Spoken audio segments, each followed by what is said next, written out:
بسم اللہ الرحمن الرحیم۔ حضرت مولانا سید ارشد مدنی دامت برکاتہم العالیہ صدر جمعیت علماء ہند کے 5ویں امیر الہند اور حضرت مولانا سید محمد سلمان صاحب منصور پوری دامت برکاتہم العالیہ کے نائب امیر الہند بننے کے بعد بہت سے حضرات کی جانب سے سوالات آئے کہ یہ عمارت شریعہ کیا ہے، اس میں کیا ہوتا ہے اور پہلے امیر الہند کون تھے وغیرہ۔ مناسب معلوم ہوا کہ ان سوالوں کے مختصراً جواب عرض کر دیے جائیں۔ اس بات سے تو ہم واقف ہیں کہ ہندوستان میں جب مسلمانوں کی حکومت تھی تو جو بھی بادشاہ ہوا کرتا تھا وہ مسلمانوں کے مسائل، مقدمات وغیرہ کی ذمہ داری قاضیوں کے حوالے کر دیا کرتا تھا۔ قاضی مسلمانوں کے تمام فیصلے نمٹایا کرتے تھے، جیسے حضرت اورنگزیب عالمگیر رحمہ اللہ نے کر رکھا تھا، اور باقاعدہ اس کے لیے انہوں نے ایک کتاب فتاوی عالمگیری کے عنوان سے لکھوائی بھی تھی تاکہ قاضیوں کو فیصلہ کرنے میں آسانی ہو۔ لیکن جیسے جیسے مسلمانوں کی حکومت زوال پذیر ہوتی گئی اور انگریزوں کے منحوس قدم اس ملک ہندوستان پر پڑے، آہستہ آہستہ قضا کا نظام بھی ختم ہونے لگا۔ چنانچہ اس وقت کے جماعت علماء کے سربراہ حضرت مولانا شاہ عبدالعزیز محدث دہلوی رحمہ اللہ نے امارت کے قیام اور امیر کے انتخاب کا فتویٰ دیا اور فرمایا کہ مسلمانوں کو چاہیے کہ ایک امانت دار متدین شخص کو اپنا امیر منتخب کر لیں کہ اس کی موجودگی و اجازت سے جمعہ و عیدین کا قیام، سرپرست سے محروم نابالغ بچوں کے نکاح کا انتظام،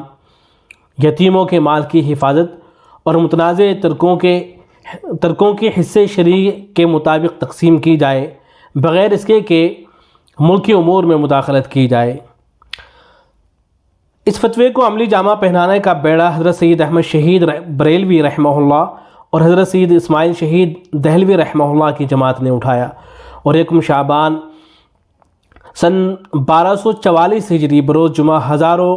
علماء کے اجتماع میں نظام شرعی کا قیام عمل میں آیا، اور حضرت سید احمد شہید بریلوی رحمہ اللہ کے ہاتھ پر اقامت شریعت کے لیے بیعت کی گئی۔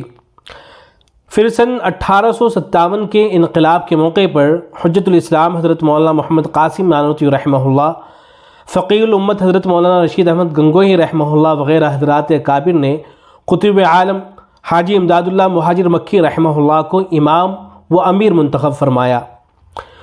اس انقلاب کے بعد حالات ناسازگار ہو گئے، علماء دین بکثرت شہید کر دیے گئے، زبان و قلم پر مہریں لگا دی گئیں، پھر بھی ہمارے اکابر و اسلاف کے دل و دماغ اس تخیل سے کبھی غافل نہیں رہے، اور اس شرعی ضرورت کی تکمیل کے لیے ان کی کوششیں برابر جاری رہیں۔ اس کے بعد پھر یہ ہوا کہ حالات سازگار نہ ہونے کی وجہ سے امیر الہند کا انتخاب تو نہ ہو سکا، لیکن حضرت مولانا ابو الحسن محمد سجاد رحمہ اللہ نے صوبائی پیمانے پر نظام امارت قائم کرنے کا منصوبہ بنایا اور صوبے بہار میں اس کی داغ بیل ڈالنے کی مہم شروع کر دی۔ چنانچہ 26 جون 1921 کو پٹنہ میں مولانا ابوالکلام آزاد رحمہ اللہ کی صدارت میں انتخاب امیر کا اجلاس ہوا، جس میں باتفاق شرکائے اجلاس حضرت مولانا شاہ بدر الدین رحمہ اللہ کو امیر شریعت اور حضرت مولانا ابو المحاسن محمد سجاد رحمہ اللہ کو نائب امیر شریعت منتخب کر لیا گیا۔ پھر ملک آزاد ہو گیا، اور آزاد ہندوستان میں مسلمانوں کو دین و مذہب سے محروم کرنے اور ان کے شرعی قانون کو بحیثیت بنانے کے لیے یونیفارم سول کوڈ کے نام سے قانون سازی کی بار بار تحریکیں چلائی جانے لگیں، ان کے پرسنل لا پر حملے کیے جانے لگے، اور اس کے ساتھ ہی مسلمانوں کی عام اخلاقی، شرعی اور دینی حالت بد سے بدتر ہوتی چلی گئی۔ تو ایسے سنگین اور پرخطر حالات میں 7 ستمبر 1986 میں دفتر جمعیت علماء ہند میں علماء کا ایک مخصوص اجتماع ہوا، جس میں کافی غور و فکر اور بحث و تمہید کے بعد یہ رائے قائم ہوئی کہ موجودہ حالات میں نظام امارت کا قیام ضروری ہے، اور اس طرح نومبر 1986 کو امیر الہند کے منصب پر محدث جلیل حضرت مولانا حبیب الرحمن اعظمی رحمہ اللہ کا انتخاب عمل میں آیا، اور حضرت مولانا سید اسعد مدنی رحمہ اللہ کو نائب امیر الہند منتخب کیا گیا۔ تو سب سے پہلے امیر الہند حضرت مولانا حبیب الرحمن اعظمی رحمہ اللہ بنے۔ حضرت کے انتقال فرما جانے کے بعد 9 مئی 1992 کو فدائے ملت حضرت مولانا سید اسد مدنی رحمہ اللہ صدر جمعیت علماء ہند کو امیر الہند منتخب کیا گیا، جو دوسرے امیر الہند تھے۔ ان کا انتقال ہو جانے کے بعد جو تیسرے امیر الہند بنے وہ حضرت مولانا مرغوب الرحمن رحمہ اللہ، جو دارالعلوم دیوبند کے محتمم بھی تھے، ان کو منتخب کیا گیا 28 فروری 2006 کو، اور پھر ان کے انتقال فرما جانے کے بعد 30 دسمبر 2010 کو حضرت مولانا قاری سید محمد عثمان صاحب منصور پوری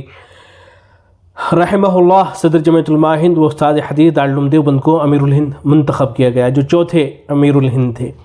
اور اس وقت جو امیر الہند منتخب کیا گیا ہے 5ویں امیر الہند ہیں حضرت مولانا سید ارشد مدنی دامت برکاتہ العالیہ۔ امارت شریعہ ہند کا سب سے اہم اور بنیادی شعبہ محکمہ شریعہ ہے، جس کے بغیر مسلمانوں کی اسلامی زندگی اور آئلی و معاشرتی مسائل کا حل شرعی حیثیت سے ممکن نہیں۔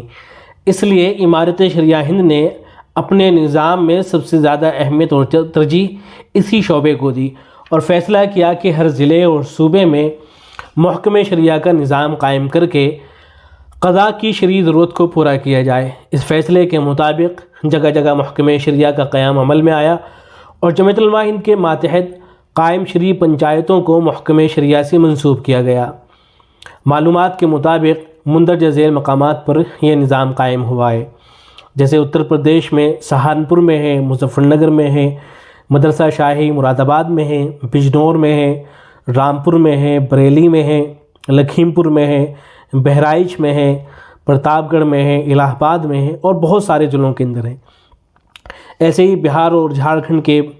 بہت سے ضلعوں کے اندر موجود ہے۔ آسام کے آس پاس کے جو اور صوبے ہیں ان کے جو بہت سے ضلع ہیں ان کے اندر موجود ہے۔ مدھیہ پردیش کے بہت سے ضلعوں کے اندر موجود ہے، جیسے بھوپال میں ہے، اور شیوپوری میں ہے، ہوشنگ آباد میں ہے، مغربی بنگال کے بہت سے ضلعوں کے اندر موجود ہے، گجرات کے بہت سے ضلعوں کے اندر موجود ہے، جیسے ڈھابیل کے اندر ہے، راندیر میں ہے، گودھرا کے اندر ہے، مہاراشٹر کے بہت سے ضلعوں کے اندر موجود ہے، آندھرا پردیش کے بہت سے ضلعوں کے اندر موجود ہے، کرناٹک کا محکمہ شریعہ بنگلور میں ہے، ہریانہ کے بہت سے ضلعوں کے اندر موجود ہے، راجستھان کے بہت سے ضلعوں کے اندر موجود ہے، دہلی میں مختلف جگہوں کے اندر موجود ہے۔ اسی طریقے سے ایک شعبہ ہے بیت المال۔ امارت شریعہ ہند کے اس شعبے سے حسب گنجائش و آمد مدارس عربیہ کے طلباء کو تعلیمی وظائف، بیوگان و یتامہ کو وظائف، نیز مستحقین کو امداد و شادی کے نام سے وظیفہ دیا جاتا ہے۔ ایسے ہی ایک شعبہ ہے رؤیت ہلال۔ رمضان المبارک سن 1407 ہجری سے باقاعدہ ہر ماہ کی 29 تاریخ کو بعد نماز مغرب رؤیت ہلال کمیٹی کا اجلاس ہوتا ہے، اور کمیٹی کے فیصلے کا اعلان پابندی سے اخبارات کو بھیجا جاتا ہے۔ ایسے ہی دارالفتاء کا شعبہ ہے۔ اس شعبے سے فتاویٰ جاری کیے جاتے ہیں اور شرعی مشکلات کو حل کیا جاتا ہے۔